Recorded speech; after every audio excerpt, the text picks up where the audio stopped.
नमस्कार। टीजीएस में नए मेहमान हैं हमारे बाड़मेर के आरएलपी के युवा मोर्चा के पूर्व जिलाध्यक्ष जालाराम जी पलीवाल। बाईतू में इनका बहुत बड़ा जनाधार भी है और युवा छात्र शक्ति के भी बड़े नेता रहे हैं, जो अभी बाईतू में आरएलपी का काम देखते हैं, जिनके साथ बहुत सारी बातचीत करेंगे बाड़मेर के ताज़ा मुद्दों पर भी, राजनीतिक उठापटक पर भी, और बातचीत होगी इनके जीवन पर भी। तो मैं स्वागत करता हूं जालाराम जी पालीवाल का। नेताजी आपका स्वागत है। बहुत बहुत धन्यवाद। आपका भी बहुत बहुत धन्यवाद कि आपने मुझे आपके टीजीएस स्टूडियो के अंदर आमंत्रित किया और आपका ये स्टूडियो दिन दुगुनी रात सौगुनी प्रगति करें। बहुत बहुत शुक्रिया भाई साहब, ये तो आपका बड़प्पन है कि आपने समय दिया और आप पधारे। बहुत सारे विषय पर बातचीत करेंगे जी। तो शुरुआत यहीं से करते हैं। आप एक किसान परिवार से हो और किसान परिवार के से राजनीति में आना कितना आसान है? देखिए, राजनीति के अंदर आना तो आसान नहीं है, लेकिन अगर अपना मन के अंदर ऐसी बात हो कि मुझे क्या करना है, अच्छा, तो उस कंडीशन के अंदर अगर अपन बात करेंगे और उस कंडीशन में अगर अच्छा सोचेंगे तो 100% बहुत आसान भी है। आप एक पढ़ने लिखने वाला युवा थे, पढ़ाई में भी काफ़ी तेज थे, लेकिन आपने सरकारी नौकरी के बारे में न सोच करके राजनीतिक फील्ड को क्यों चुना? मैंने जब 12th पास करी 2012 के अंदर जी, उसके बाद में हम सीधे बाड़मेर राजकीय पीजी महाविद्यालय के अंदर आ गए। अच्छा, तो उस समय हमें वो एक माहौल मिला राजनीति का। अच्छा, छात्र राजनीति से? छात्र राजनीति का हमें माहौल मिला। अच्छा, कुछ लोग थे हमारे साथ में जो हमारे सहपाठी थे, वो पढ़ाई के अंदर ध्यान देते थे और हमारा ध्यान दूसरी तरफ था। अच्छा, तो उस समय से लगातार उसके बाद मैंने पीजी कॉलेज से बीए करी और एमए भी यहीं से करी। अच्छा, और लगातार 2012 से 2016 तक मैं यहाँ पीजी कॉलेज का स्टूडेंट भी रहा और यहाँ पर प्रत्येक छात्र संघ चुनाव के अंदर मैंने मजबूती के साथ में जो भी हमारा साथी यहाँ चुनाव लड़ने के लिए आते थे उसकी मदद करी। अच्छा, यहाँ पर मुख्यतः बाड़मेर में बीजेपी का एबीवीपी और कांग्रेस का एनओसीआई, ये दो संगठन है जो छात्र राजनीति में यहाँ काम देखते हैं, लेकिन आपने एक नया संगठन बनाया। वो संगठन वैसे बनाया नहीं हमने, वो संगठन तो जोधपुर जन विश्वविद्यालय के अंदर बहुत काफ़ी समय से वो चल रहा था। अच्छा, किसान छात्र संघ जिसका निर्माण चौधरी रामनारायण जी जिंदा साहब ने किया था। अच्छा, चौधरी रामनारायण जी जिंदा एक बहुत बड़ी शख्सियत थी किसान परिवार के हमारे जोधपुर क्षेत्र के अंदर।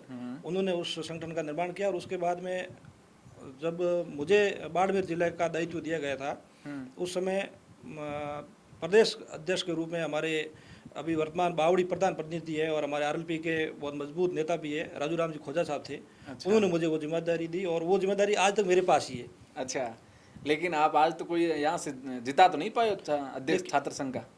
देखिए, जीतना हारना ये अलग बात है, लेकिन हमने हर चुनाव के अंदर भाग लिया। अच्छा, और आपको पता है कि सामान्य परिवार से हम भी है और किसान छात्र संघ भी हमारे उस मतलब सामान्य टाइप का भी संगठन है।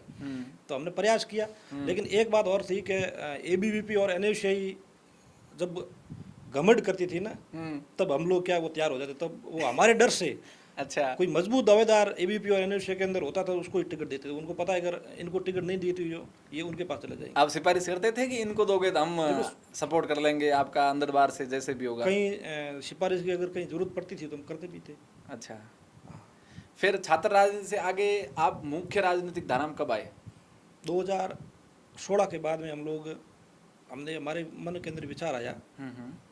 2000 वैसे मैं राजनीति की बात करूं तो हमारे राजनीतिक गुरु है हनुमान बेनीवाल जी, नेताजी आरएलपी के हमारे सुप्रीमो हैं।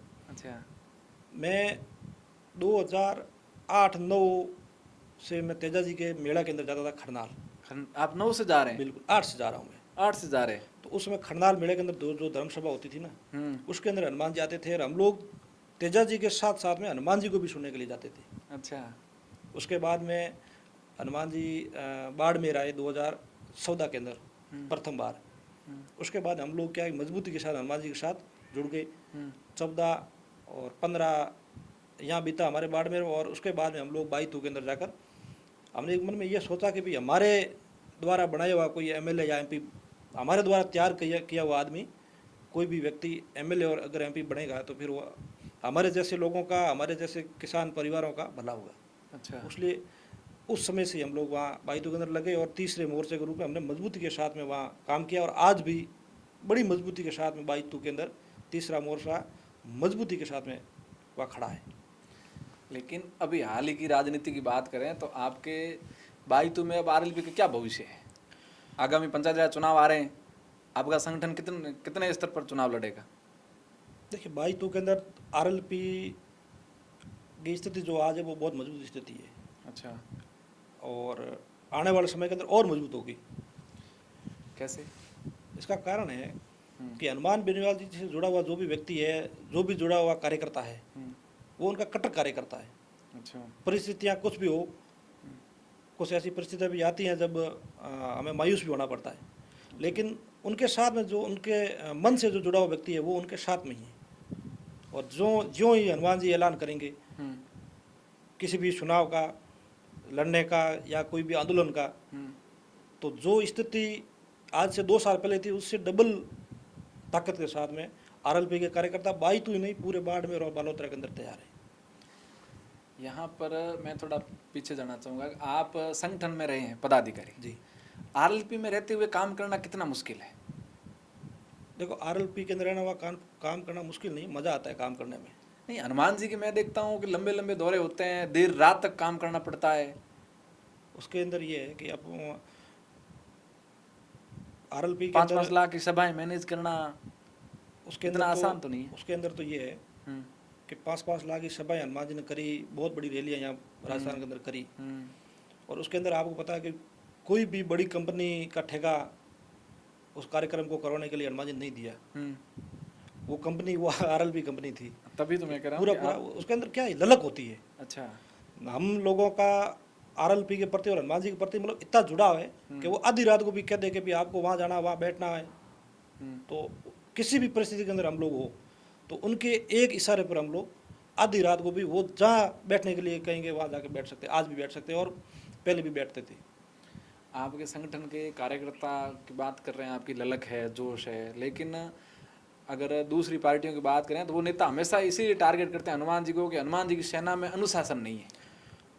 देखिए हमारे पार्टी के अंदर हमसे जो जुड़े हुए लोग हैं, हमारे जैसे जो कार्यकर्ता है वो सब युवा कार्यकर्ता है। अच्छा।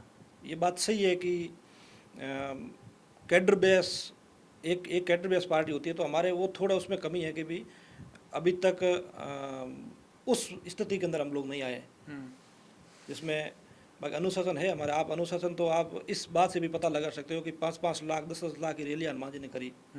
उसके बाद में चुनावों के अंदर भी लाखों लोगों की रैली हनुमान जी ने करी। किसी भी रैली के अंदर आज दिन तक कोई भी भगदड़ नहीं हुई और नहीं ऐसा कोई गलत मैसेज गया। तो विपक्षी पार्टियों के लोग ये आरोप क्यों लगाते हैं कि हनुमान जी की सेना आक्रोशित रहती है, उनके पास अग्रेसिव ज्यादा है, अनुशासन नहीं रखती है? उनके पास दूसरा कोई ऑप्शन भी नहीं है ना, हनुमान जी को आरोप क्या लगाए वो। अच्छा। उनके पास दूसरा कोई ऑप्शन भी नहीं है ना कि भाई वो ऐसे मतलब हनुमान जी के ऊपर आरोप मतलब क्या लगाए। यही है कि हनुमान जी कभी कभी तो ये आरोप लगाते हैं कि हनुमान जी गालियाँ निकाल देते हैं। कभी कभी ये आरोप लगाते हैं कि हनुमान जी के जो लोग हैं, आरएलपी पार्टी जुड़े हुए लोग हैं, वो ज़्यादा उत्तेजित है, वो मतलब यूँ है। वो उनका क्या है कि ये मकसद है कि भाई कैसे भी करके हनुमान जी को और इनके पार्टी को, इनके लोगों को कमज़ोर करो, ऐसी बातें कहते हैं। वैसे गालियाँ तो बड़े अच्छे से देते हैं। नहीं कोई कुछ तो हमने सुनी, गालियाँ नहीं है, वो तो अंदाज भी अच्छा है गाली देने का। वो ऐसा है कि एक व्यक्ति, आप ये सोचो कि एक व्यक्ति जिसने पूरे राजस्थान के अंदर एक जो अलग जगह ही है, वो और अपन आप और मैं हम लोग बैठे हैं, अपने ऊपर अगर अपने को घर पे शादी हो, ऐसा कोई कार्यक्रम हो, छोटे से कार्यक्रम के लिए भी हमारे ऊपर इतना लोड बढ़ जाता है कि हम लोग मतलब बहुत हमारे दिमाग के अंदर मतलब फर्क पड़ता है। तो उनके ऊपर कितनी बड़ी जिम्मेदारियाँ है। हमारी जो सेना है, राष्ट्रीय लोकतांत्रिक पार्टी के जो कार्यकर्ता है, उनके सबको मैनेज हनुमान जी करते हैं, मतलब सबसे बात हनुमान जी करते हैं। अच्छा। तो एक उससे फर्क पड़ता है कि पूरे राजस्थान के वो बाहर के और अन्य प्रदेशों के लोग भी उनको फ़ोन करते हैं, मतलब पूरे दिन उनका ये लगा रहता है। आप उनके साथ रहे हैं, बात तो बहुत सारी करनी है, ये पूछ लेते हैं लगे हाथ। आप हनुमान जी के साथ रहे हैं, वो हर कॉल को खुद कैसे उठा लेते हैं? क्या ये मैनिपुलेट है कि किसी का कॉल आता है, ड्राइवर का, किसी मजदूर का या किसी पीड़ित का, हनुमान जी बात करते हैं, वही रिकॉर्डिंग वायरल होती है, फिर ट्रेंडिंग में चलती है? ये मैनिपुलेट चीज़ें होती है या हनुमान जी हर फोन खुद ही उठाते हैं? नहीं, मैनिपुलेट नहीं होती। उसके हनुमान जी के अंदर जो क्वालिटी है ना, हम्म, उसके अंदर ये एक नंबर क्वालिटी यही है कि वो अपना फ़ोन खुद उठाते हैं। अच्छा नंबर 1 क्वालिटी भी यही है अच्छा। कि वो खुद उठाते हैं। हम्म, रात को आप कितने बजे फ़ोन करो, दिन को कितने बजे फ़ोन करो, उनके फ़ोन से जो आवाज़ आएगी वो ये आवाज़ नहीं आएगी कि मैं पीए बात कर रहा हूँ हनुमान जी का, ये आवाज़ नहीं आएगी कि हाँ बेटा बोल। अच्छा और सामने पूछते भी हैं कि कौन हनुमान जी बोल रहे हैं, कि हाँ मैं बोल रहा हूँ भाई, बेटा वहाँ बेटा बोल। मतलब एक वो आवाज़ आती है उनको, तो तब ये लगता भी है कि लोगों के भी हनुमान जी खुद फ़ोन उठाते हैं। और कोई भी, और उसके अंदर ये एक बात और भी होती है, भी कोई व्यक्ति किसी के मुसीबतें अलग अलग प्रकार की आती हैं। कुछ लोगों ऐसी कोई मुसीबत आ जाती है, वो ये चाहते हैं कि हम हनुमान जी खुद से बात करें, और जब वो फ़ोन करते हैं, अगर उस फ़ोन को दूसरा उठाता है तो फिर उसके ऊपर क्या बीतती है। लेकिन कभी भी ऐसा नहीं हुआ, फ़ोन हनुमान जी अपना खुद ही उठाते हैं। अच्छा, इतना बड़ा नेता है, राजस्थानी नहीं पूरे प्रदेश देश की राजनीति में सक्रिय है, समय कैसे निकालते हैं? आप उनके साथ गाड़ी में बैठे हो कई बार, कैसे मैनेज कर देते हैं?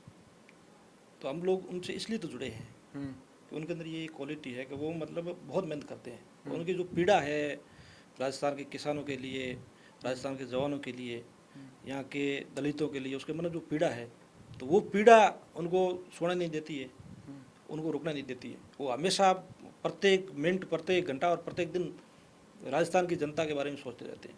अच्छा, बाड़मेर की बात करें वापस है, तो आपके आरएलपी के पुराने तमाम नेता लगभग आपको छोड़ के जा चुके हैं। आपने चौहटन में चुनाव लड़ाया 2018 में, वो आपको छोड़ के चले गए। आपने शिव में चुनाव लड़ाया, उदाराम जी मेघवाल आपको छोड़ के चले गए। होते होते उमेदाराम बेनीवाल भी आपको छोड़कर चले गए। उमेदाराम के बारे में थोड़ा बताइए कि आप उनको पार्टी में कहाँ से लाए और वो छोड़ के क्यों चले गए?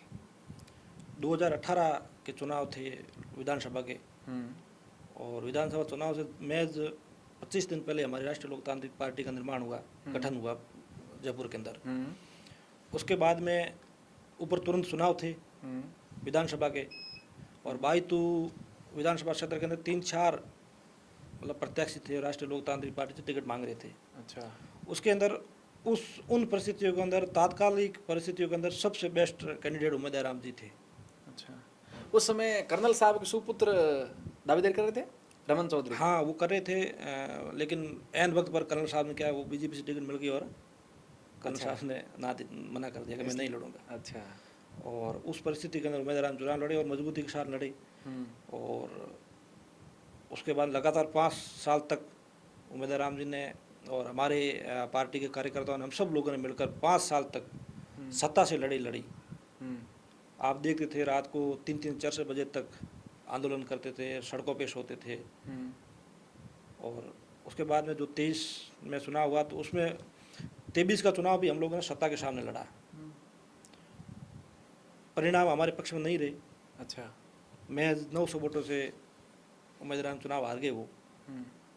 और उसके बाद में ऊपर ये लोकसभा के चुनाव थे, और कांग्रेस का ऑफर आया उमेश जी के पास में।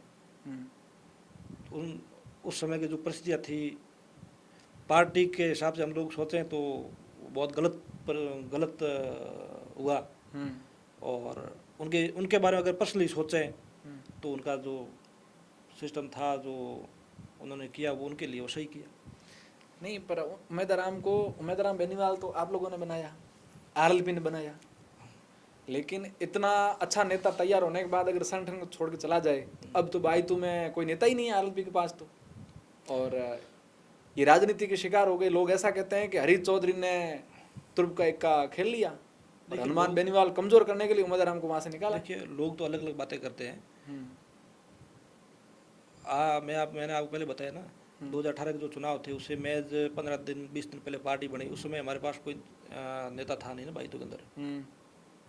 नेता तो आप थोड़ी जानते उमेदराम जी कौन है? हाँ, जानते थे क्या? नहीं। लेकिन जब रिजल्ट आया तो 44,000 वोट आए। हाँ, तो नेता जनता ही तैयार करती है। अच्छा। और जनता जब चाह लेगी तो कोई ज़्यादा समय नहीं लगेगा। और हमारे पास आज भी बाईतू के अंदर मतलब ऐसे 4-5 ऐसे कैंडिडेट हैं बाईतू में आपके हाँ, पास बहुत मजबूत। कौन? अब मैं नाम या नहीं बता पाऊंगा आपको भी, अच्छा, लेकिन 4-5 ऐसे बहुत मजबूत कैंडिडेट है। जब मैदान में आएंगे तो आप उसके बारे में आपको बताएंगे। तो वो मैदान में आएंगे, आप चुनाव लड़ाएंगे तो और वो बिल्कुल। चुनाव में आपको बीच में छोड़ के चले जाएंगे देखिए पार्टी वो, को। ये तो देखो राजनीति के अंदर ये होता रहता है। पार्टियां हमेशा किसके पीछे बनती है? कोई नेताओं के पीछे नहीं बनती है। नहीं, हनुमान जी के लोगों के साथ ऐसा क्यों होता है?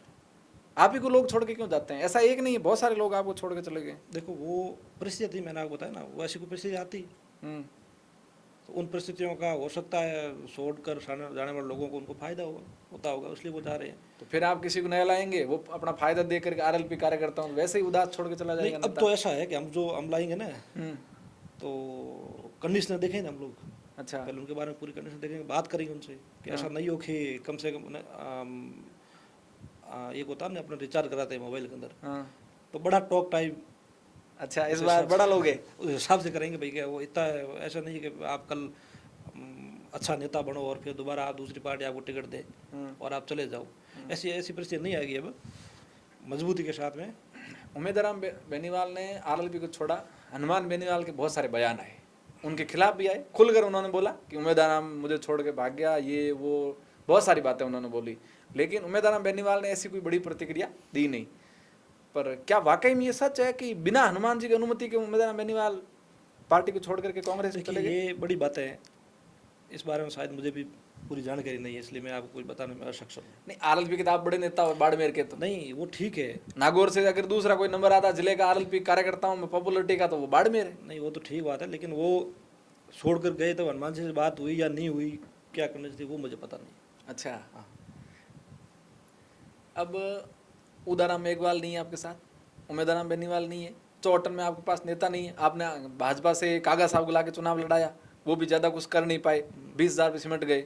गुड़ा मालानी में आपके पास नेता नहीं है, बाड़मेर मुख्यालय में आपके पास नेता नहीं है, आपने टिकट दिया और फिर उन्होंने टिकट को, आप ही के लोगों ने प्रेस कॉन्फ्रेंस करके टिकट को विड्रॉल कराने की बात करी, फिर उन्होंने आपके खिलाफ जाके चुनाव लड़ा आरएलपी के।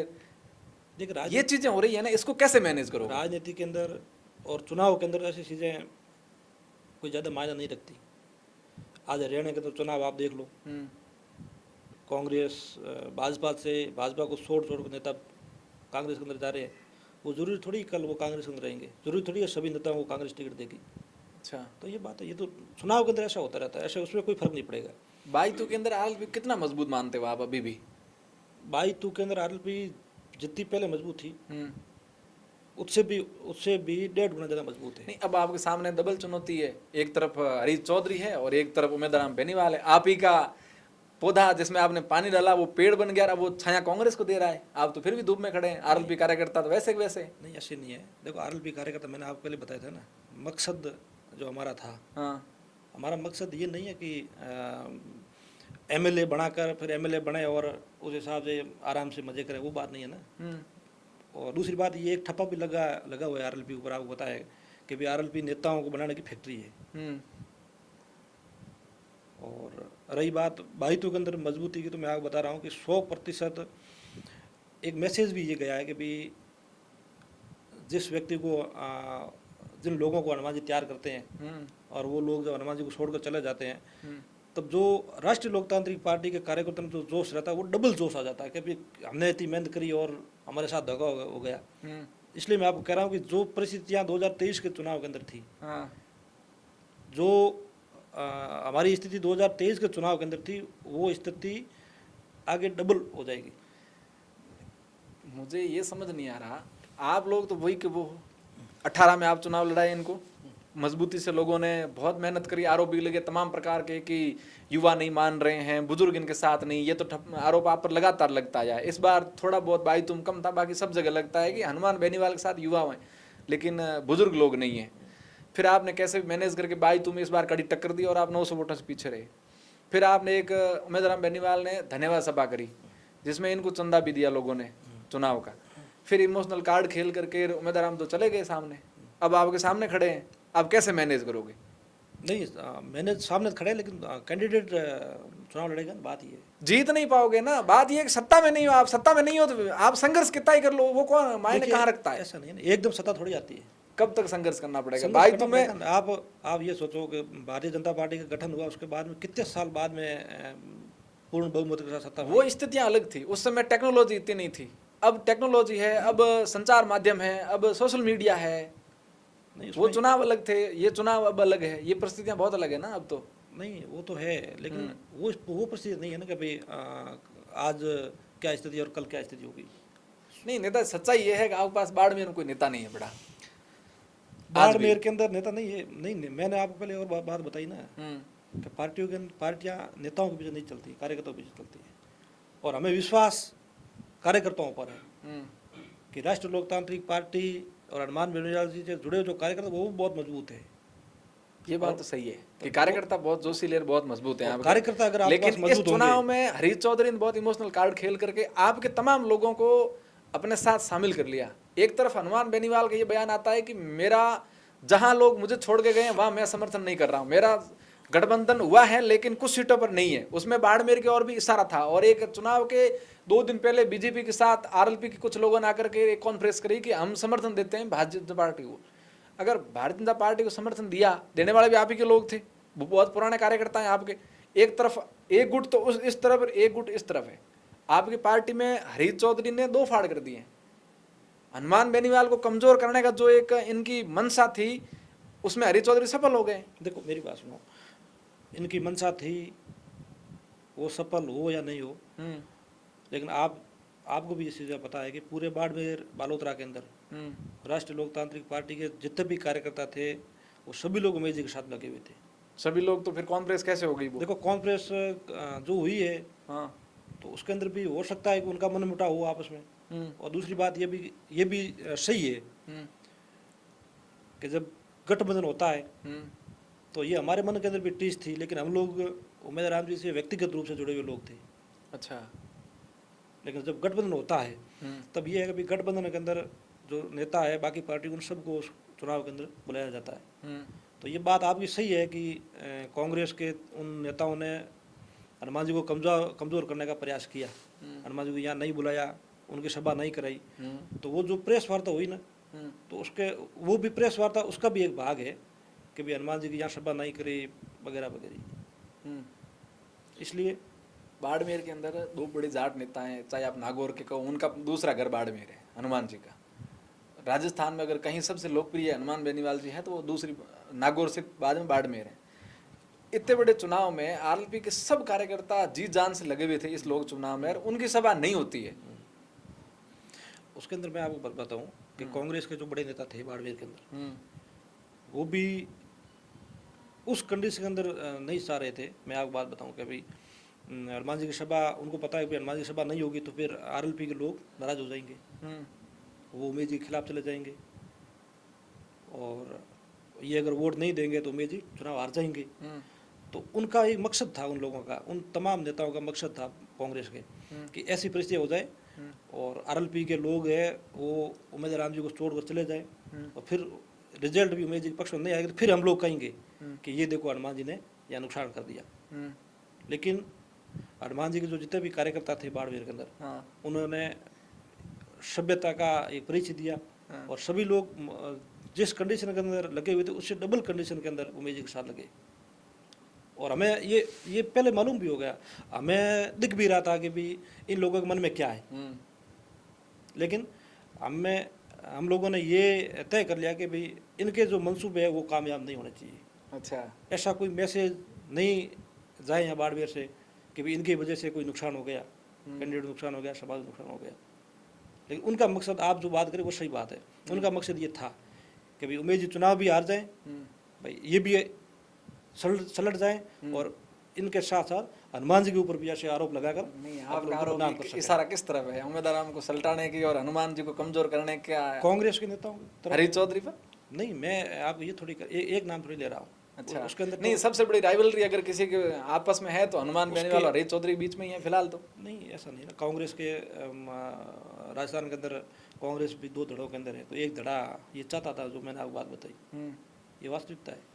नहीं, अशोक गहलोत के बेटे के लिए तो हनुमान जी ने सभाएं करी है। नहीं, हनुमान जी ने सभाएं तो और भी जगह करी है ना, चित्तौड़ भी गए वो, जहाँ जहाँ हनुमान जी को बुलाया वो गए वहाँ। अच्छा, अब आरएलपी दमखम के साथ खड़ी है, कोई मनोबल नहीं टूटा? 1% भी नहीं। अच्छा। 1% भी आरएलपी का मनोबल नहीं टूटा है। उमेश जी अब आपके लोगों को फोन वोन करते हैं आरएलपी कार्यकर्ताओं को? नहीं, वो काम काज है तो वो करते ही है, कैसे नेता उनके थे साथ उमेदराम जुड़े जी हुए। बेनीवाल? नहीं, उमेद राम जी सरल स्वभाव के है और एक किसान परिवार से निकला हुआ व्यक्ति है। जिस व्यक्ति ने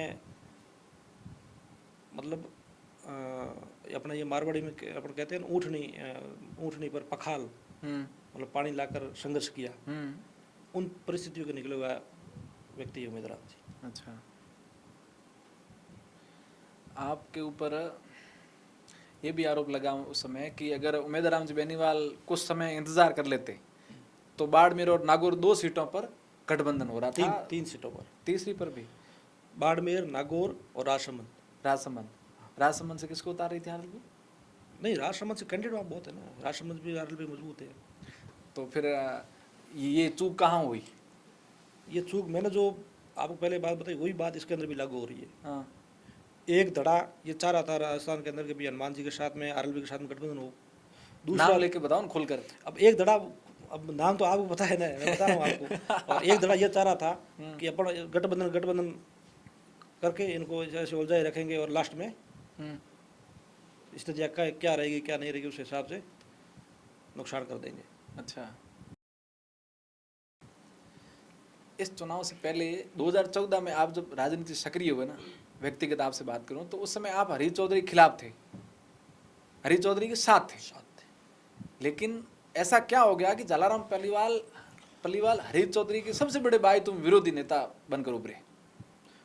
2014 का जो एमपी का चुनाव था उसमें हम हरी जी के साथ में थे, उनकी टीम के साथ हमने मजबूती के साथ में काम किया। उसके बाद चुनाव थे नहीं, वापस चुनाव 18 के अंदर आए। 18 के अंदर परिस्थितियाँ ये बनी कि राष्ट्रीय लोकतांत्रिक पार्टी का गठन भी हो गया और हम लोगों ने, मैंने आपको पहले बताया कि सपना एक सोच रखा था भी तीसरे मोर्चा का आदमी बाईतू विधानसभा क्षेत्र के अंदर जीते। और ये जो कांग्रेस और भाजपा के जो आपस में जो गठजोड़ है, इस गठजोड़ को ख़त्म करके बाईतू के अंदर तीसरा मोर्चा मजबूत हो और बाईतू के यहाँ के किसानों के, आम आवाम की आवाज़ यहाँ प्रदेश की सबसे बड़ी पंचायत के अंदर उठाए। इसलिए हम लोग राष्ट्रीय लोकतांत्रिक पार्टी के साथ जुड़ गए और उन परिस्थितियों के अंदर हरी जी सामने चुनाव लड़ रहे थे हमारे कैंडिडेट के, तो उनके विरोध में होना तो लाजमी है। और उसके बाद में उनकी सरकार भी थी, तो समय समय पर हमने उनके जितने भी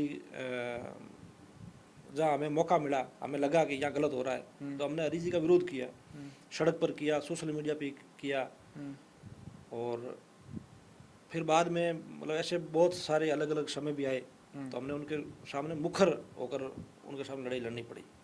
और आज भी है, आज भी अगर हमें लगेगा कि इनके द्वारा कोई गलत काम हो रहा है तो हम लोग आज भी उनके खिलाफ खड़े हैं और आगे भी रहेंगे। ऐसा नहीं कि अगली बार बाईतू से आपको चुनाव लड़ विधायक का? नहीं, मैं विधायक दावेदार नहीं हूँ। नहीं हो? नहीं, बिल्कुल नहीं। क्या क्राइटेरिया आपकी पार्टी से चुनाव लड़ने का?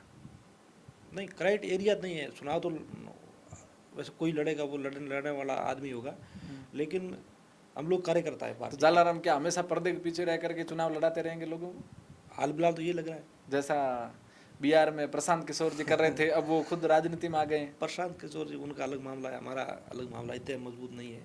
नहीं, एक विधानसभा में तो आप बाईतू के अंदर तो आपका इतना मामला ठीक है। नहीं, बाईतू के अंदर हम लोग क्या है, हमारे जितने कार्यकर्ता है और मजबूत आदमी लाएंगे ऐसा। जिस प्रकार उमेदराम जी हमारे कहीं साथ उमेदराम जी वापस नहीं आ रहे? अब देखो परिस्थितियाँ क्या बनती, हाँ। तो समय समय की बात है। अच्छा, कहीं ऐसा तो नहीं कि इस बार हरीश चौधरी अपनी वजीर या प्यादे को बिठाने में कामयाब हो गए, अगली बार घूम फिर के आप उनको ही बोल्ड कर दो? कोई ऐसे मतलब राजनीति के अंदर कुछ भी हो सकता है। अच्छा, लेकिन एक बात और भी है कि राष्ट्रीय लोकतांत्रिक पार्टी के एक मतलब सिस्टम होता है, पार्टियों का एक अपना खुद का एक कानून होता है। अच्छा, तो राष्ट्रीय लोकतांत्रिक पार्टी का कानून है कि जो व्यक्ति जो कार्यकर्ता छोड़कर चला गया तो वापस उनको लाने का यहाँ कोई सिस्टम नहीं है। वापस ज्वाइन नहीं कर सकते आप? मतलब नहीं, लाने का कोई सिस्टम नहीं है। अच्छा, और परिस्थितियाँ होती है तो हो सकता है कोई ऐसा मामला भी हो जाए। शिव से आपके उदाराम जी मेघवाल अब आपके साथ नहीं है, शिव में आप किसको तैयार करेंगे आने वाले चुनाव में? इस बार आपने बीजेपी के पूर्व विधायक को टिकट दिया, देखिए 7,000 वोट है आपको, 50,000 वोट आने वाली पार्टी 53,000 वोट शायद उस समय जब 18 में चुनाव 51,000। 51,000। और वही वोट 2021 में आप सिर्फ 7,000 में सिमट गए। तो मैं क्या कारण रहा? आपको बता रहा हूँ कि मैंने आपको पहले बात एक और बताई कि बाहर पूरे राजस्थान का हनुमान जी के ऊपर है। हो सकता है ऐसे कुछ फैसले भी हो जो समय पर नहीं ले पाए। बाकी कैंडिडेट 2023 के जो चुनाव थे उसके अंदर हमारे पास ऐसे बहुत सारे कैंडिडेट भी थे। बाड़मेर जिले के अंदर चौटन और आपके शिवाना, गुड़ा मलानी, ये मतलब मैं आपको बताऊं यहाँ पर भी हमारे पास बहुत मजबूत कैंडिडेट थे, लेकिन परिस्थिति ऐसी बनी कि उन लोगों को वो टिकट नहीं दे पाए। अगर वो टिकट लेकर आते, उनको अगर टिकट देते तो 100% जो स्थिति बाड़मेर के अंदर रही आरएलपी की, उससे 5 गुना डबल मार्जिन के साथ में यहाँ चुनाव जीते भी और वोट भी ज़्यादा लाते। अच्छा। लेकिन परिस्थिति नहीं रही। आपको भी पता है, आपने देखा होगा शिव से जो सेकंड स्थिति के अंदर रहे थे फतेह खान जी। फतेह खान जी हनुमान जी के पास गए थे, वहाँ 2-3 दिन वहाँ बैठे भी रहे, लेकिन परिस्थितियाँ नहीं बनी, उनको टिकट नहीं दे पाए। वो क्यों नहीं दे पाए? मतलब मैं यही कह रहा हूँ ना कि ऐसी परिस्थितियाँ नहीं बनी। अच्छा। एन वक्त पर आपने जो सवाल पूछा ना कि भाई आपके, अगर फतेह खान टिकट लाते तो आप जीत जाते? 100% जीतते। अच्छा। फतेह खान जी अगर उस समय टिकट ले आते तो शिव भी जीतते, बाइतू भी जीतते और भी सीटों पर प्रभाव पड़ता। लेकिन फतेह खान जी की टिकट लाने से बाइतू में क्या प्रभाव पड़ता? प्रभाव पड़ता। फतेह खान जी यहाँ लड़ते तो वहाँ पर मुस्लिम समाज के वोट पाटौदी में आपको फायदा होता? बहुत प्रभाव पड़ता। लेकिन मैंने कहा ना, परिस्थितियाँ पक्ष में भी रहती है और एकदम। चौटन में तो आपके पास कोई चेहरा नहीं है, वही 21,000-22,000 वोट है, वही 21-22,000 हमारे वोट है। पास एक शहर आया था, वो खम्बू दौलत राम जी, शायद दौलत राम जी नाम है। वो 3 भाजपा का आदमी है वो? नहीं, आदमी भाजपा का। वो कहाँ से लेके चले गए? वो आदमी हमारे पास आए थे। नहीं, आपका खुद का कार्यकर्ता क्यों नहीं है? नहीं, खुद का कार्यकर्ता तो पार्टी भी बड़ी है ना। अभी कहाँ? पार्टी को 5 साल से 5 साल हो गया। 5 साल के अंदर ऐसा थोड़ी है कि 5 साल लड़ा दो यहाँ आपके। नहीं, आपके पास कार्यकर्ता ही नहीं, किसको लड़ोगे? कार्यकर्ता बहुत है ना। मैं ये कह रहा हूँ कि 5 साल के अंदर ऐसी परिस्थिति नहीं बढ़ती कि 5 साल में कोई कार्यकर्ता तैयार होकर चुनाव लड़े। हाँ। चुनाव लड़ने के लिए तो सारी परिस्थितियाँ पक्ष। फिर दौलत जी को टिकट क्यों नहीं दिया?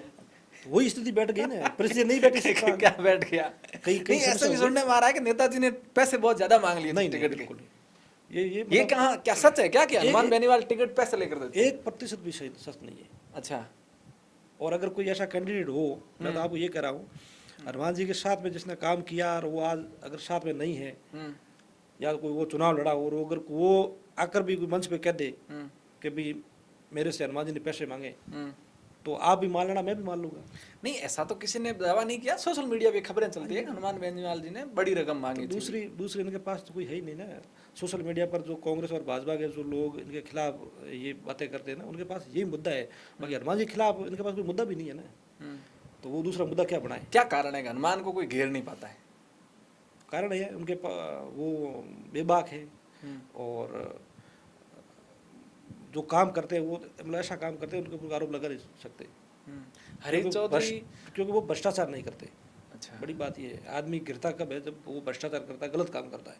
लेकिन हनुमान जी ने इन चीज़ों से हमेशा दूरी बढ़ा रखी है।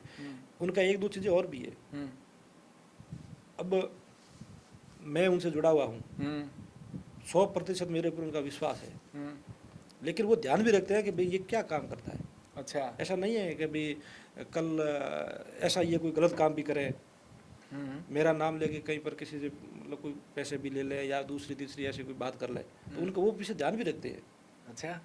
तो इसलिए उनके कार्यकर्ताओं के ऊपर भी ऐसे कोई भ्रष्टाचार नहीं, आरोप नहीं है, और उनके खुद के ऊपर भी ऐसा कोई भ्रष्टाचार आरोप नहीं है। अच्छा। ये वास्तविकता है। हनुमान जी बेनीवाल और हरीश जी चौधरी के बीच में टकराव की शुरुआत कब हुई? 2019 में था। उस समय हनुमान जी पर हमला भी हुआ, बाइतू के अंदर पत्थरबाजी भी हुई, बहुत बड़े बड़े 2-4 प्रधान के नाम आए उस समय। हरीश चौधरी पर भी आरोप लगा, हरीश चौधरी के तमाम वो कार्यकर्ताओं पर भी आरोप लगा। आपने उनके खिलाफ धरना प्रदर्शन भी किया था। हनुमान जी ने लोकसभा के अंदर ये एप्लीकेशन भी डाली थी, बाड़मेर एसपी को वहाँ तलब किया था। मतलब हनुमान जी ऊपर जो हमला हुआ, वो हमला होने का कारण भी यही था कि आरएलपी बाइतू के अंदर मजबूत है। अच्छा। बाइतू के अंदर आरएलपी मजबूत है, इसलिए तो उन लोगों ने हमला किया कि उनके ऊपर हमला करेंगे तब हो सकता है ये लोग कमज़ोर हो जाएंगे, यहाँ से भाग जाएंगे, यहाँ चुनाव नहीं लड़ेंगे। इसलिए उन लोगों ने हमला कराया। अच्छा। और वो आज भी उनकी फाइल अभी चल रही है, अभी कोई वो फाइनल नहीं हुआ है कि वो निपटारा नहीं हुआ अभी? नहीं, अभी निपटारा थोड़ी हुआ है। अच्छा। और जितने भी उनके अंदर आरोपी बनाए हुए हैं तो उनके वो कोर्ट में शायद स्टे लिया हुआ है, अच्छा। लेकिन 100% उसके अंदर भी कार्रवाई हो गई। अच्छा, आप पैरवी कर रहे हैं उसकी? तो करेंगे, पहले क्यों नहीं कर रहे हैं आप बायतू में आपने भी बहुत सारा विरोध किया है, चाहे वसुंधरा जी का भी एक समय शायद आपने विरोध किया था, और हरीश चौधरी के बहुत तमाम प्रोग्राम विरोध किया। आप पर कितने मुकदमे हैं? नहीं, विरोध हमने किया था, हमने सक्षम स्तर पर किया। ऐसा नहीं हो कि रात को हम 12 बजे वहाँ सड़कों पे पत्थर लेके हाथों में खड़े हो जाए। हमने मुद्दों को लेकर उनका विरोध किया। तो पत्थर मारने की सिर्फ वजह ये थी कि हनुमान जी का आरएलपी बायतू मजबूत हो रही? उनका मकसद ये था, मीडिया में दिया है कि हनुमान जी ने बहुत गलत बयान दिया कि हरीश चौधरी अशोक गहलोत के जूते चप्पल उठा रहा है, ऐसा कुछ बयान? नहीं, ऐसा बयान तो कोई पहली बार थोड़ी दिया हनुमान जी ने। भाई हनुमान जी उनके हरी जी के दोस्त भी थे ना पहले तो। अच्छा, मित्रता थी। 2015 के अंदर या बाढ़ कार्यक्रम हुए, हरी जी हनुमान जी के साथ में घूमे।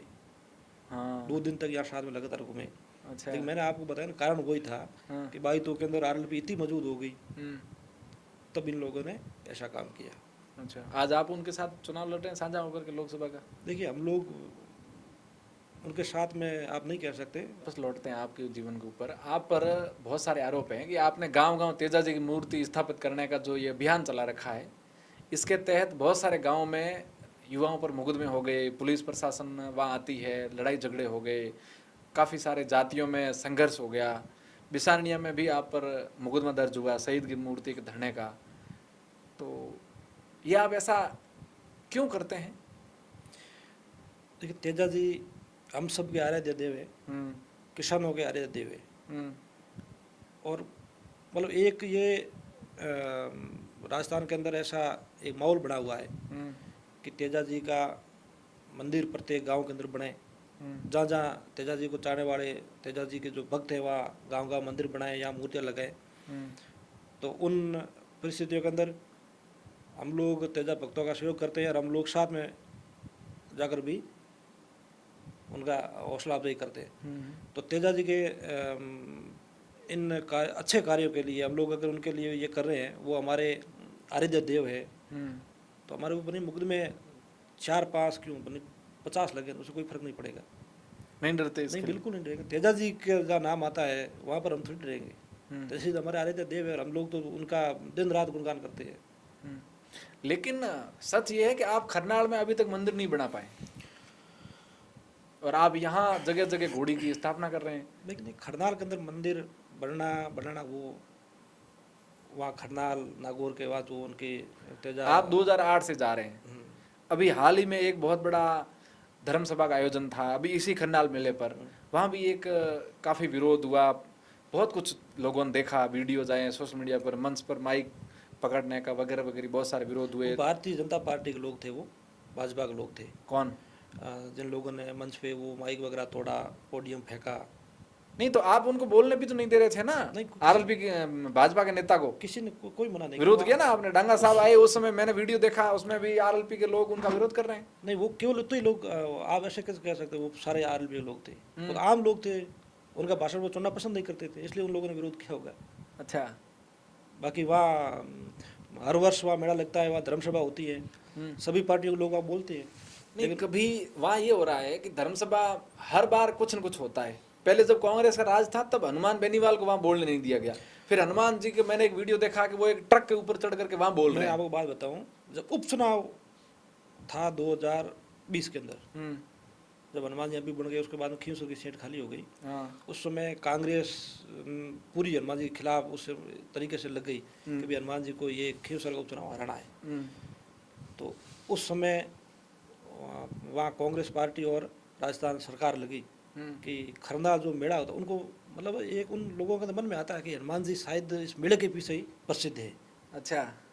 तो अपन क्या ऐसा करें कि इस मेले को, या तो मेला यहाँ जो भरता है उसको भी बंद करा दें, या यहाँ पर धर्म सभा होती है उनको नहीं होना देंगे, तो फिर हनुमान जी हो सकता है लोकप्रियता कम हो जाएगी। ये उनका मत है।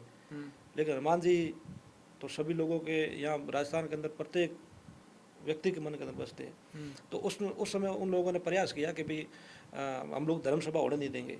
अच्छा। तो विरोध के अंदर भी ये थोड़ा ही होता है कि भाई वो नहीं होने देंगे, यहाँ पर वो कोई जबरदस्ती वैसा टेंट वगैरह लगे, तो ऐसा मतलब परिस्थितियाँ बैठती नहीं है। लेकिन हनुमान जी ने कहा मैं वहाँ मेले के अंदर तो आऊँगा, और वहाँ ट्रक वहाँ खड़ा ही था। हाँ। और हनुमान जी मेले के अंदर आए हनुमान जी, तो वहाँ उनके चाहने वाले लोग थे, उन्होंने कहा आप भाषण अगर नहीं दोगे तो हम घर नहीं जाएंगे। अच्छा, ये ये भी वास्तविक जोरदार है नेताजी का तो। ये वास्तविकता है हाँ। कि उसके अंदर मैं भी साथ में था। मैंने आप देखा, आप दरबार जाते ही हैं। मेरे हाँ मैं जा रहा हूँ। हाँ। मैंने मेरी आंखों से देखा, लोगों ने वहाँ कहा कि साहब आप अगर यहाँ अभी हम हमारे हमारे को संबोधित नहीं करोगे तो हम लोग घर नहीं जाएंगे। अच्छा। ऐसी परिस्थिति के अंदर ट्रक पर चढ़कर हनुमान जी ने वहाँ धर्म सभा को संबोधित किया। और एक उस समय वो वीडियो चल भी रहा है कि हारने जीतने का तो पता नहीं, लेकिन मैं नानी याद दिला दूंगा। हाँ, अशोक गहलोत को नानी याद दिला वो दूंगा। परिस्थितियाँ आज, वो सेम परिस्थिति आज बनी है। हाँ। उस समय कांग्रेस की सरकार थी, आज भाजपा की सरकार है। हाँ। उस समय कांग्रेस के लोग कह रहे थे कि भाई हनुमान जी को हम यहाँ आने नहीं देंगे, यहाँ धर्मसभा होने नहीं देंगे, आज भाजपा के लोग कह रहे हैं। तो परिणाम आप उस समय भी देख लो, वही परिणाम इस बार आना है। नहीं, उस समय तो भारतीय जनता पार्टी के बहुत सारे नेताओं ने मेहनत करी ना। गजेंद्र सिंह शेखावत ने वहाँ डेरा डाल के रखा, महीना महीना भर तक कैंपेन करी हनुमान जी के लिए। तो हनुमान जी ने गजेंद्र सिंह शेखावत के लिए जोधपुर के अंदर 5 मीटिंग की बड़ी। तो वो इस बार आपके पास विकल्प नहीं है ना इतना बड़ा, तो ऑप्शन नहीं है कि आप इस बार उपचुनाव जीत जाओगे वहां से। नहीं, उपचुनाव जीत जाएंगे। खींवसर रालोपा की राजधानी है। अच्छा। और खींवसर के लोग इतने कमजोर नहीं कि वो हनुमान जी को हरा दें।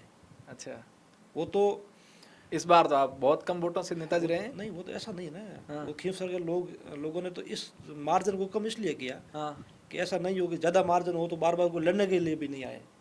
तो कम मार्जिन इसलिए किया कि और इनके सामने लड़ने के लिए तैयार तो हो ना।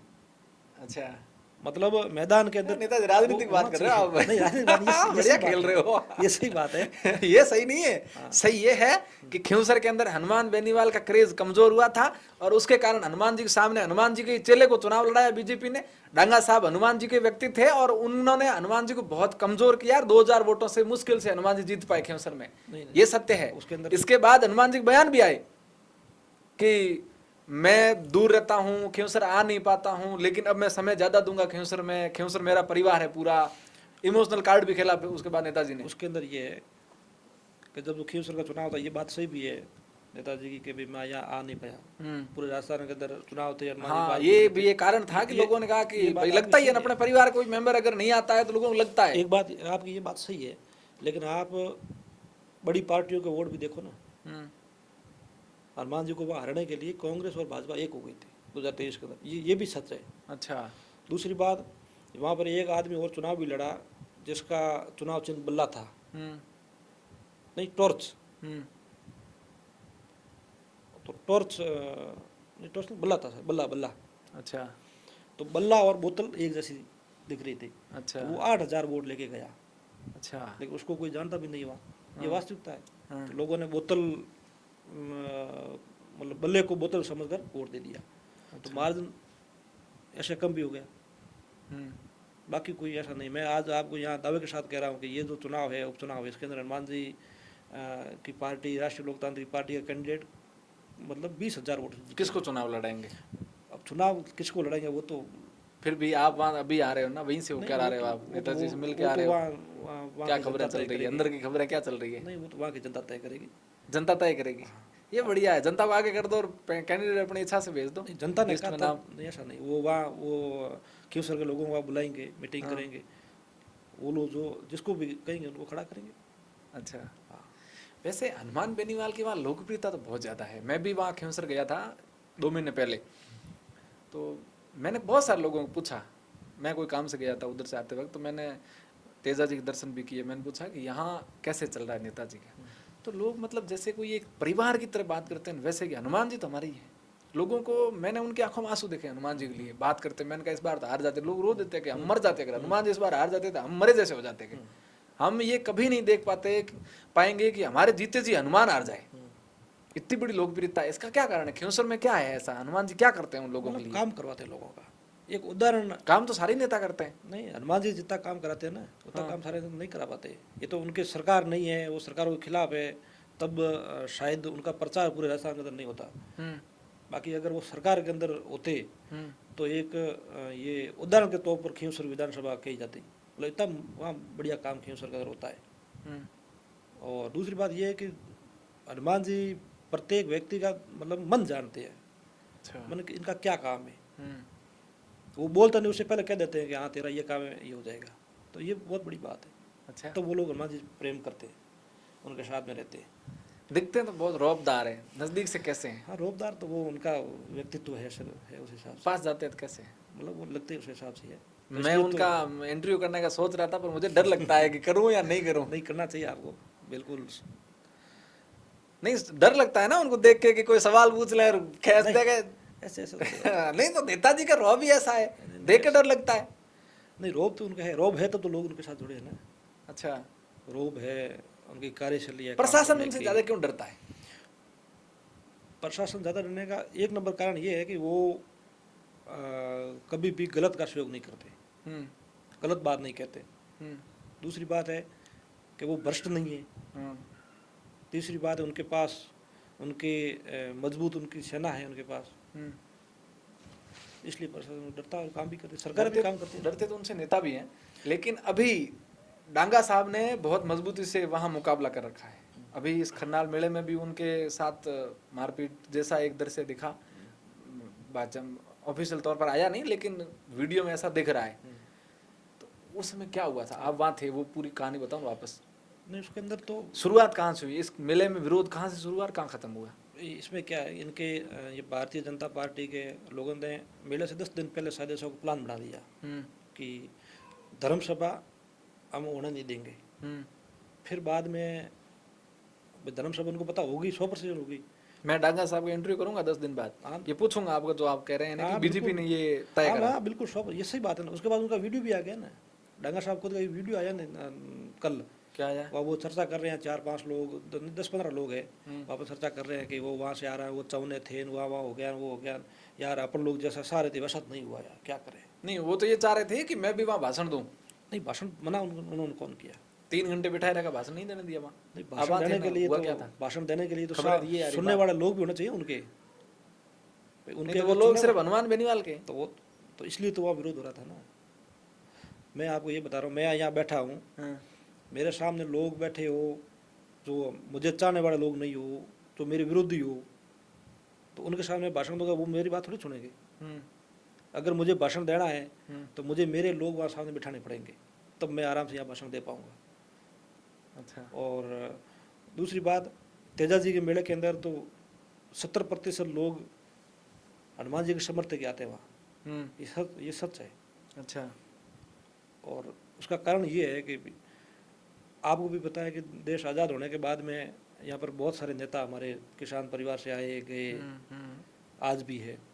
लेकिन जिस प्रकार तेजा जी की महिमा, तेजा जी का प्रचार जिस प्रकार हनुमान जी ने किया, वो खुले मन से किया, दिल से किया। ऐसे नहीं है कि केवल तेजा जी गाना लगा दो और डांस कर दो, वो नहीं, मन से किया और साफ मन से किया।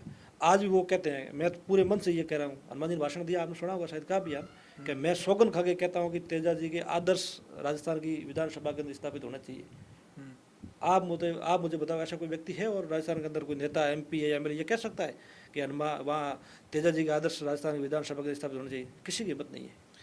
ये वास्तविकता लोग है। ये कह रहे हैं कि खन्नाल के अंदर मंदिर नहीं बनने का और हर बार ये विवाद होने का कारण हनुमान बेनीवाल की हट धर्मिता है। हनुमान बेनीवाल नहीं चाहते कि यहाँ मंदिर बने। नहीं, ऐसा मामला हमने तो कभी नहीं सुना। मंदिर बनाना करना वो तो वहाँ की जो कमेटी बनी हुई है, वहाँ की संस्था बनी हुई है, वो और मंदिर बन भी रहा है ना, कौन कर नहीं बना है। मंदिर बन रहा, बहुत शानदार मंदिर बनेगा। अच्छा। बहुत शानदार मंदिर बनेगा और मतलब भव्य इतना होगा राजस्थान के अंदर, ये नहीं भारत के अंदर भी, मतलब बड़े मंदिरों के अंदर वो शुमार होगा इतना। हनुमान बेनीवाल ने अभी जो भाषण दिया, बहुत इमोशनल भाषण था उनका। मैंने जो 5-6 मिनट की क्लिप थी देखी मैंने उनकी। वो कह रहे हैं 2-3 बार उन्होंने सौगन भी खाई कि मैं तेजा जी कसम खा के कहता हूँ कि मैं कभी इस विवाद के पक्ष में नहीं हूँ। यहाँ धर्म सभा में कोई विवाद हो, तेजा जी के मंदिर पर कोई विवाद हो, ये मैं कतई नहीं चाहता। फिर भी विवाद लगातार होता आ रहा है। कभी कांग्रेस से हो जाता है, कांग्रेस के लोगों से, कभी बीजेपी के लोग वहाँ के कर लेते हैं। प्रशासन ये चीज़ें क्यों नहीं संभाल पा रहा है कि वहाँ धर्म सभा में RLP के बैनर आ रहे हैं, झंडे आ रहे हैं, किसी भी पार्टी के हो ना, अगर धर्म सभा है तो वो धर्म सभा है। नहीं, ऐसा नहीं, बैनर आना, पार्टी झंडे आना, वहाँ धर्मशाला के अंदर तो हनुमान जी ने थोड़ी कार्यकर्ता को आप लेके आओ। नहीं तो प्रशासन को पाबंद करे ना, ऐसा हनुमान नहीं बेनीवाल के ही मैं आपको बता रहा हूँ, क्षेत्र है वो। श्रीनगर के अंदर वहाँ लोग यहाँ से वहाँ घूमने के लिए जाते हैं श्रीनगर, और वहाँ पर वो बर्फीले इलाके के अंदर बर्फ के अंदर जाकर वो आरएलपी का झंडा लहरा रहे हैं, तो उनको थोड़ी करिए, यही बात है। नहीं वो ठीक है, लेकिन धर्मसभा में प्रशासन की ये कमजोरी नहीं है कि पार्टी के बैनर या पार्टी के झंडे धर्मसभा के अंदर लेके आ रहे हैं लोग, फिर विवाद बढ़ता है। अब मेरी बात सुनो, धर्मसभा से 4 दिन पहले तेजा जी के जो भोपा जी है, उनके गले के अंदर भारतीय जनता पार्टी का दुपट्टा पहना दिया। आप ये कोई छोटी बात थोड़ी है। वो भोपा जी वहीं रहते हैं, खींवसरी रहते हैं, लेकिन आपने कभी देखा उनके गले में कभी भी आरएलपी का दुपट्टा आरएलपी कार्यक्रम में पहनाया हो? कभी नहीं पहनाया।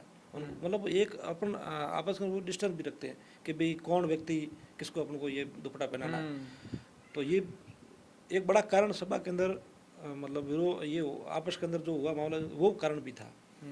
लोगों के अंदर एक ऐसा ही मन में के अंदर था कि भाई तेजा जी के भोपा जी को इन लोगों ने ऐसे ये दुपट्टा क्यों बना दिया, इसलिए वो लोग वहाँ शायद झंडा लेकर भी गए।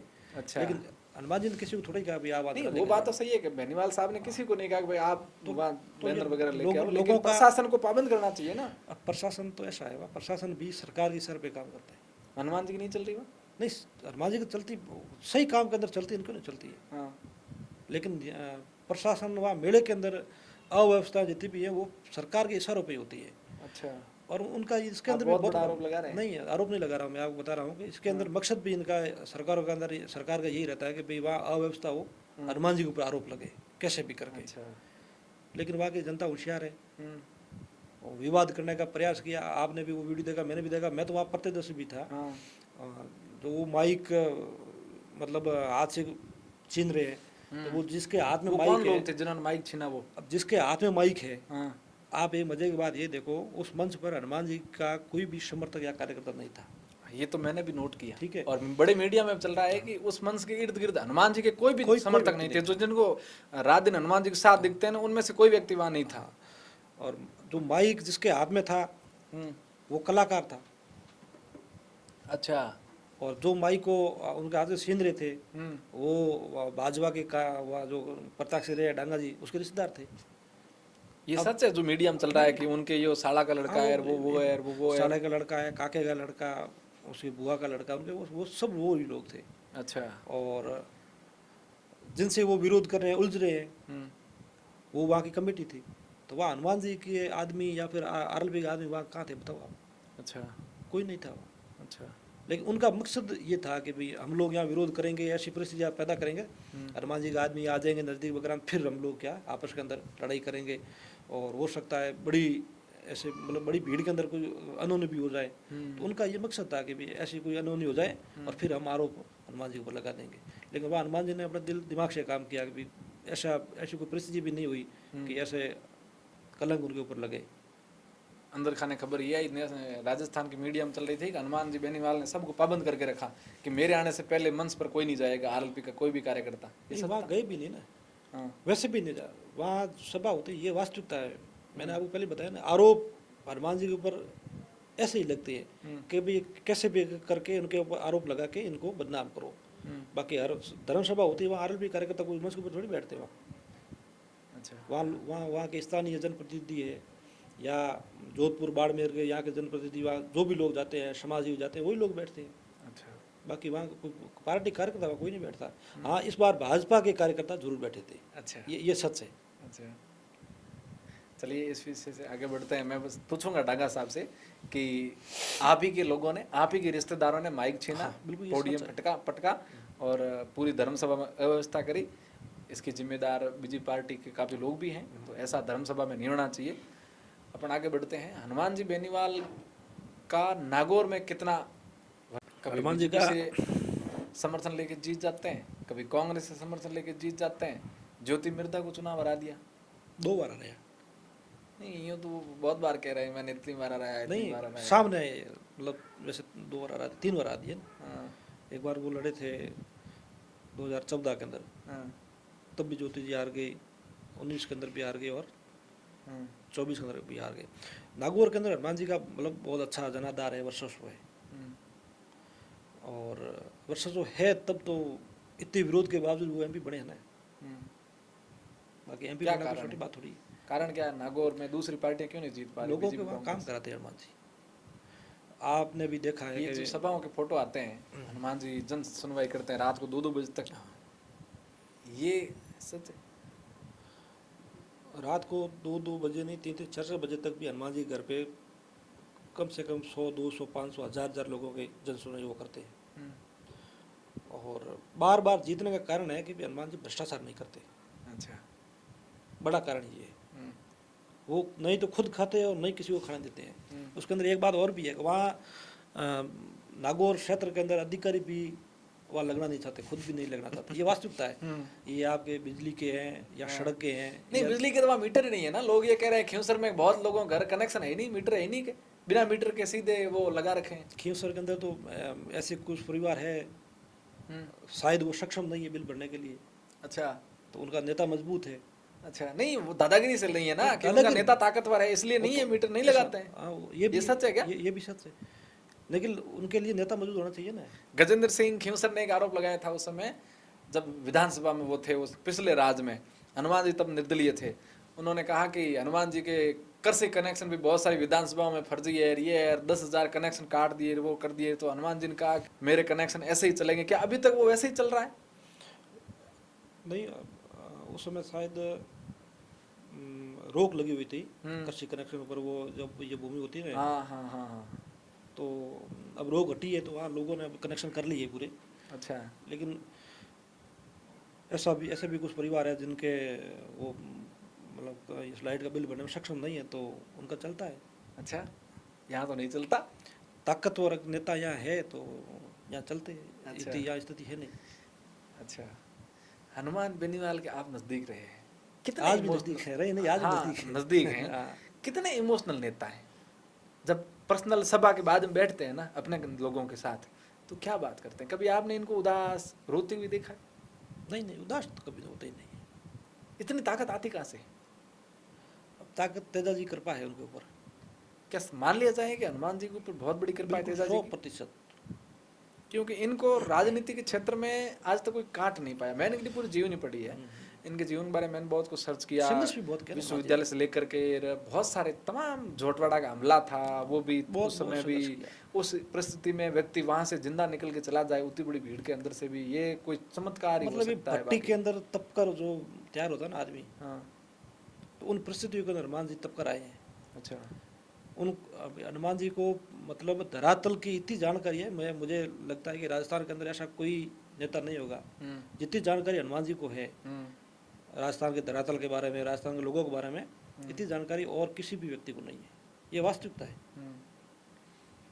चलिए हनुमान जी से आगे बढ़ते हैं, आप पर वापस लौटते हैं कि आपने यहाँ बद्री का आंदोलन किया, वो आंदोलन कैसे था और क्या हुआ उसका बाद में बद्री आंदोलन में? पिछली सरकार जो कांग्रेस सरकार थी उसमें मतलब कांग्रेस ने अपने चहेते लोगों को उनको आर्थिक रूप से मजबूत बनाने के लिए ठेका दे दिया। तो पूरे राजस्थान के अंदर एक व्यक्ति को ठेका मिला बजरी का। अच्छा। और उनने मन रेट से लोगों को यहाँ लूटने का काम शुरू किया और 2 साल तक लूटा। अच्छा। न तो भाजपा बोली, उसमें भाजपा विपक्ष में थी, लेकिन भाजपा ने बिल्कुल भी मुंह तक नहीं खोला। और ना कांग्रेस बोली, कांग्रेस तो बोलती कैसे, क्योंकि कांग्रेस के तो वो लोग थे जिनको बजरी का ठेका दिया था। हनुमान जी ने उस समय बीड़ा उठाया कि बजरी के खिलाफ पूरे राजस्थान की लड़ाई में लड़ूंगा। तो बड़े बड़े आंदोलन भी हुए। बजरी के मतलब इस रेट को कम करवाने के लिए 12-13 रैलियाँ करी हनुमान जी ने पूरे राजस्थान के अंदर। और उसका परिणाम ये हुआ कि आज छोटे छोटे लीजे हो रही है, ठेके हो रहे हैं। और उस समय बजरी जो माफिया था उसने राजस्थान के अंदर एक मतलब आतंक सा मचा दिया पूरे राजस्थान के अंदर। लोगों को मारना, मतलब कम से कम उसने 15 से 20 लोगों की हत्या भी कर दी। और यहाँ अपने बाड़मेर के अंदर मतलब बालोतरा के अंदर भी 5-6 लोगों की हत्या कर दी। तो उनके खिलाफ हम लोग धरने पे बैठे, 3 महीने तक हमने वो धरना दिया वहाँ बालोतरा के अंदर। और उसका परिणाम आया हमारे पक्ष में कि आज बजरी की छोटी छोटी लीजे हो गई, हो रही है आज। अच्छा। उस मामले में आप पर मुकदमा दर्ज है क्या? नहीं, बजरी वाले मामले में नहीं। अच्छा। तो वो बिसारनिया वाला मामला, बिसारनी उसमें वाले दर्ज मामले है। थे ना, वो बिसारनी क्या मामला था? हमारे शहीद वो थे बिसारनिया के, हम्म, तो उनकी वहाँ को सर्कल बना हुआ था और सर्कल ऊपर उनकी छोटी तस्वीर रखी हुई थी। हम्म, तो वहाँ पर कोई असामाजिक तत्व थे, वो तस्वीर लेके चले गए। हम्म, बिसारनिया के लोगों ने वहाँ धरना दिया, प्रदर्शन भी किया, लेकिन पुलिस ने चोरों के खिलाफ मुकदमा दर्ज नहीं किया। हम्म, हम लोग वहाँ गए, हम्म, हमने थाने का घेराव भी किया अच्छा, और घेराव करके उनके खिलाफ मुकदमा दर्ज करवाया। हम्म, और उसके बाद में उसमें अल्टीमेट भी दिया भी, अगर 5 से 10 दिन के अंदर अगर चोर गिरफ्तार नहीं होंगे तो फिर हम दोबारा यहाँ आएंगे और धरना प्रदर्शन करेंगे। हम्म, तो दोबारा हम लोग वहाँ गए, हमने वहाँ प्रदर्शन किया। हम्म, तो कांग्रेस की सरकार थी, कांग्रेस के नेताओं के इशारे पे हमारे पे मुकदमे कर दिए हम्म, धड़ाऊ थाने के अंदर। हम्म, और उसके अंदर एक मजे की बात ये भी है, मुकदमा किया सड़क जाम का, अच्छा, लेकिन सड़क जाम करने वाले भाजपा के लोग थे। अच्छा, और वो जो लोग साथ में थे भाजपा के, वो लोग तो शायद उसमें सरकारी गवाह भी बन गए कि अच्छा। हम लोगों ने मना किया और ये जबरदस्ती वहाँ अच्छा। सड़क पे जाके बैठ गए। अच्छा, लेकिन वास्तविकता ये है कि वो लोग सड़क पे जाके बैठे। हाँ, हमने हमने प्रयास किया भी अब सड़क पर अपना जाम नहीं करेंगे, अच्छा, कानून के दायरे के अंदर रहकर हम लोग आंदोलन करेंगे। हम्म, तो वो मुकदमा दर्ज है हमारे ऊपर। अच्छा, लगभग 30 लोगों के ऊपर मुकदमे हैं अच्छा। एक साथ में। आप नेताजी से नहीं कहा, हनुमान जी से? नहीं, वो हमने सही बात रखी, हमारा जहाँ हमें स्थान मिला वहाँ हमने सही बात रखी भाई, बेबतला में परेशान कर रही है मुकदमा करके। आप विशेषकर हनुमान जी बेनीवाल के साथ ही क्यों जुड़े? मतलब हमें एक लगा, हमें ही नहीं लाखों लोगों को ये लगा कि राजस्थान के अंदर ये लड़ाई जो छेड़ी हनुमान जी ने, आपको पता है कि आज से 10 साल पहले राजस्थान के नेता हो या बाड़मेर नेता हो, वो केवल चुनाव वक्त दिखते थे, और आज उन नेताओं को गली गली घुमाने का काम किया तो हनुमान जी ने किया है। हनुमान जी ने मतलब लोगों को विवश कर दिया कि आपको चुनाव हो या नहीं हो, लेकिन लोगों के पास आपको जाना पड़ेगा। अच्छा, क्योंकि इतने मतलब लोग मतलब जनता को होशियार भी कर दिए और इतने अपने कार्यकर्ता भी तैयार कर दिए। वो हर मोर्चे पर हर जगह वो सवाल पूछने के लिए भी कार्यकर्ता लग जाते हैं। और दूसरी बात, हनुमान जी ने एक संघर्ष किया। आज जो लोग भाषण देते हैं, यहाँ पर डांस करते हैं डीजे पर, नेता वगैरह समाज की बातें करते हैं, दूसरी तीसरी बातें करते हैं, लेकिन एक वो परिस्थितियाँ थी कि हनुमान जी ने इतनी बड़ी लड़ाइयाँ लड़ी, मतलब बहुत बड़े माफियाओं के खिलाफ लड़ाई लड़ी।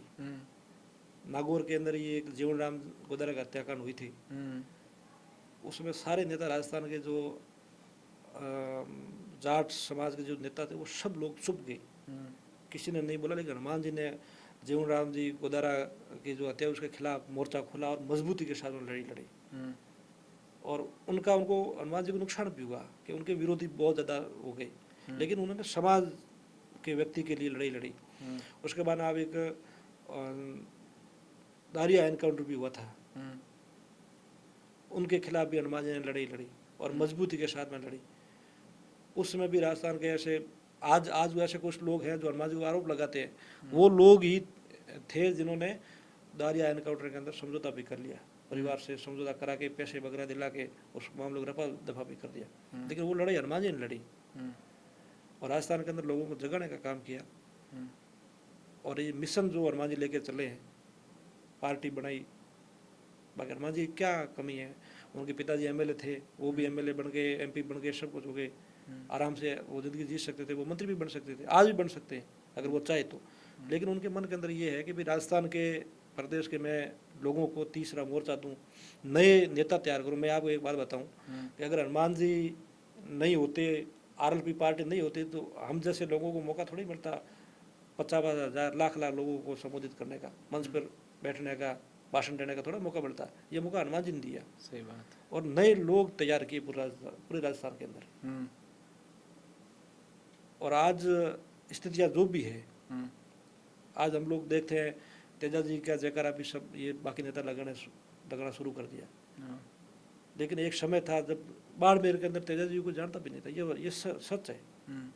उस समय हनुमान जी तेजा जी का जयकारा लगाते थे यहाँ पर। अच्छा। और हमने यहाँ तेजा जी का जयकारा हनुमान जी के पीछे ही सुना। अच्छा। बाकी नेताओं की हिम्मत नहीं होती थी आज जो लोग जयकारा लगाते हैं, पद यात्रा कर रहे हैं ना, वो लोग मतलब तेजा जी को जानते भी नहीं, वो मतलब ऐसे जानते कि ये कुछ नहीं है, ऐसा कुछ नहीं है। लेकिन हनुमान जी ने एक अलग जगह ही तेजा जी के नाम की। और आज आप देख रहे हो क्या स्थिति है, पूरे राजस्थान के अंदर कम से कम 5-6 हज़ार मंदिर बन गए तेजा जी के। अच्छा। उसका श्रेय अगर किसी को जाता है वो हनुमान जी को जाता है। हनुमान जी बेनीवाल के साथ आरोप ये लगता है कि सिर्फ जाट समाज ही है, और या फिर जाट समाज ज़्यादा क्यों है? देखिए अलग अलग परिस्थितियाँ होती है। हनुमान जी दिल से वो हमेशा ये कहते भी है कि मैंने जिस समाज के अंदर जन्म लिया है, मैं उस पहले तो मेरा ये कर्तव्य है कि मैं मेरी समाज की बात करूं। अच्छा। मैं मेरे समाज के ऊपर अन्याय नहीं होने दूं, लेकिन उसके आड़ में ये भी नहीं हो कि दूसरे किसी समाज का विरोध करें। लेकिन समाज की जहाँ भी बात आएगी, जहाँ भी बात आई, तो हनुमान जी ने हमेशा मतलब सामने भले खुद के समाज का व्यक्ति हो, लेकिन कभी भी हार नहीं मानी।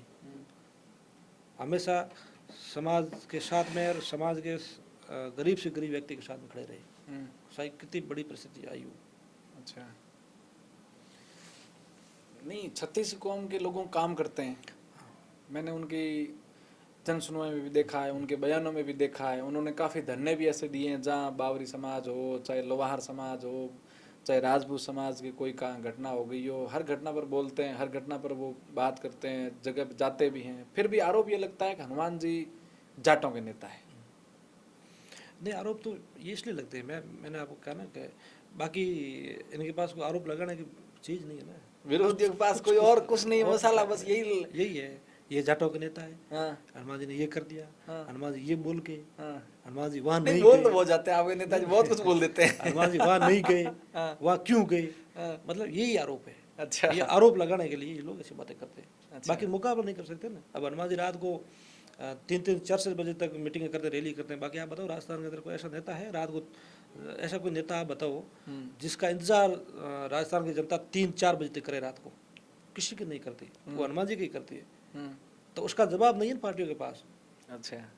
इसलिए वो ऐसा आरोप लगाते हैं। आपके बाड़मेर के नेता हैं, युवा नेता थान सिंह डोली, क्या अभी वो आपके संगठन के साथ है?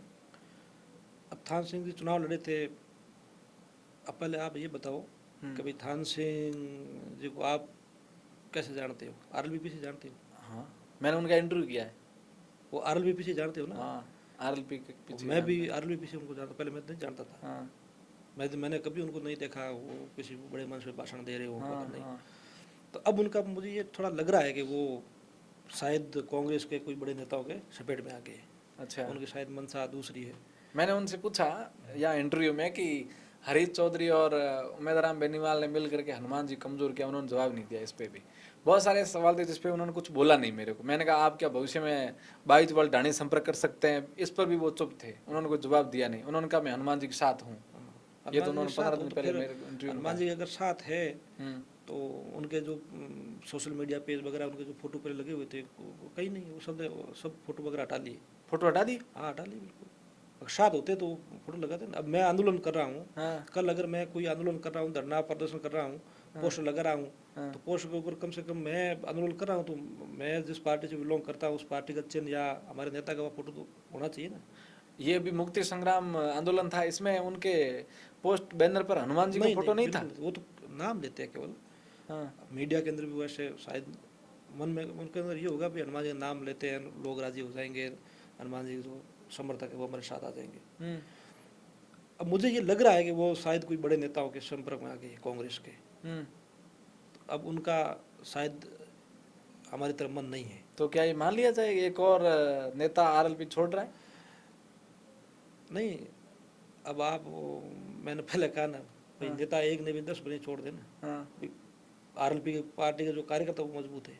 अच्छा, लेकिन आप कार्यकर्ता आज भी थान सिंह को बहुत प्यार से इज्जत मान सम्मान सब देते हैं। अब उसके अंदर ये बात है कि हमारे जो पार्टी का जो कार्यकर्ता वो अभी क्या है, इतने मैच्योर नहीं है। अब उनको ये उन लोगों को लग रहा है कि भी थान सिंह जी या हो या दूसरा व्यक्ति हो वर्मा जी के साथ ही होंगे वगैरह, लेकिन वो स्थितियाँ हो सकती है ऐसी भी आ जाए कि आज जो प्यार दे रहे हैं और उनको लगेगा कि भैया हमारे साथ नहीं है तो वो दूसरे वाला प्यार भी दे देंगे सोशल मीडिया पे। आपको पता ही है। हाँ, वो तो बहुत बढ़िया तो से बात देते हैं है, आपके उनको लोग। पता नहीं ना अभी तक लोगों को। हाँ। पता लगेगा तो हो सकता है ये हो जाएगा। अच्छा। अब मैं कोई ऐसे पार्टी के साथ तो नहीं कह रहा हूँ कि वो हमारे साथ है या नहीं, लेकिन मुझे लग रहा है अच्छा, कि वो शायद उनका मन दूसरी जगह चला गया। फोटो डिलीट हो रखे हैं, आप पता पका आपने कंफर्म किया, उनके पेज देखा नहीं, आपने? आप पेज देख ले, नहीं है उनके पेज नहीं है पर, नहीं फोटो। फोटो नहीं, वो नाम लेते हैं। तमाम आरएलपी कार्यकर्ताओं से गुजारिश रहेगी कि पता करिए क्या कारण है कि आपके पार्टी के ही नेता ने हनुमान जी के और आरएलपी पार्टी के फोटो और पोस्टर वगैरह हटाए हैं, तो पता करिए। इसीलिए तो मैं कह रहा हूँ ना हाँ। कि भाई उनके वो पेज है, ट्विटर हैंडल है वगैरह है, उनके पर अगर फोटो होता तो मैं ये थोड़ी कहता कि वो हमारे साथ है। अच्छा फोटो हटा लिया इसलिए थोड़ा डाउट है, अच्छा, हो सकता है उनका मन अभी और साथ कहीं हो और या चला नहीं गया। भी हो वो तो अब भविष्य बताएगा। हाँ, वो तो अलग बात है। अच्छा। लेकिन मुझे ये लग रहा है कि आरएलपी के अंदर जितना प्यार आशीर्वाद मिलता था, शायद उतना आशीर्वाद प्यार आरएलपी को छोड़कर चलने वाले लोगों को नहीं मिलेगा दूसरी जगह। आरएलपी के आप तमाम कार्यकर्ताओं को क्या कहना चाहोगे? आरएलपी के मैं लोगों को ये कहना चाहूँगा कि आप जिस परिस्थिति के अंदर आप लोग मेहनत कर रहे हो, जिस परिस्थिति के अंदर आप मजबूती के साथ में हमेशा हनुमान जी का और हमारे नेताओं का आप आदर कर रहे हो, इसी प्रकार आप आगे करते रहे। लेकिन आप एक चीज़ का ध्यान रखें कि अपना कौन है और पराया कौन है। अच्छा। उसके बारे में भी आप लोग ध्यान रखें। अब सारी चीज़ें हो सकता है सोशल मीडिया पर भी हम लोग कहीं नहीं कह सकते कि कौन हमारे साथ है और कौन नहीं है, लेकिन ऐसी बातों का भी आप लोग ध्यान रखें। और जो हनुमान जी के साथ में है हम उनके साथ में, जो हनुमान जी के साथ में नहीं है वो उनके साथ में हम भी नहीं है। अच्छा, चलिए बहुत सारी बात हुई है, और आप बताइएगा कमेंट करके कि कौन सी घटना आपको बहुत अच्छी लगी, और मैं नेताजी का धन्यवाद करता हूं। और किसी को भी हमारी बातचीत में कहीं भी अगर लगा है कि आपको ठेस पहुंची है, तो हम टीजीएस स्टूडियो के तमाम कर्मी माफ़ी चाहते हैं, लेकिन हमने चर्चा फैक्ट पर करने का प्रयास किया और वो बातें बात करने का प्रयास किया जो सोशल मीडिया पर लगातार चल रही है, उन बातों को लेकर के हमने बातचीत करी। और पलीवाल साहब ने बहुत बढ़िया जवाब दिया, खुलकर बात करी, कोई लाग लपेट नहीं, सारे विषयों पर बात करी, सारे सवालों के जवाब दिए। तो मैं उनका फिर धन्यवाद करता हूँ जालाराम जी का, और इनके उज्जवल भविष्य की शुभकामना करता हूँ। जय हिंद, नमस्कार।